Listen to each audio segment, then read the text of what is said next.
Time கொடுங்க, இன்னும் எத்தனை நாள் டைம் கொடுங்க. அப்போ வந்து என் பிள்ளை செத்துட்டு இருந்தால் மட்டும்தான் நீங்கள் நடவடிக்கை எடுத்துருக்கீங்களா? என் பிள்ளை உயிரோடு இருக்கிறதால இன்னும் 2 நாள் டைம் கொடுங்க, 3 நாள் டைம் கொடுங்க, இதே தான் சொல்லின்னு இருப்பாங்களா? அப்போ உங்கள் வீட்டில் எல்லாம் எல்லா வீட்லையும் குழந்தைங்க இருக்கு. உங்கள் வீட்டில் இந்த மாதிரி பிள்ளை காணாது ஏன்னா நாங்கள் தாழ்ந்துப்பட்ட குடும்பம்ன்றதால எங்களுக்கு இந்த மாதிரி பண்ணுறீங்களா? உங்கள் வீட்டில் இந்த மாதிரி ஒரு பிள்ளைக்கு இந்த மாதிரி நிலைமை வந்திருந்தா அதே ஒரே நாள்ல 2 நாள்ல நீங்க கண்டுபிடிச்சிருக்க மாட்டீங்களா?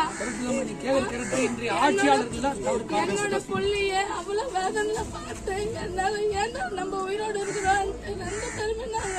ஆனா இன்னும் ஒரு 2-3 நாள் நாங்க கண்டுபிடிச்சு எங்க கையில ஒப்படைக்கணும்னா சத்தியமா நாங்க யாருமே உயிரோடு இருக்க மாட்டோம். எங்களுக்கு வெளியே வர கூட எங்களுக்கு ஒரு மாதிரி இருக்கு, எங்களால வர முடியல.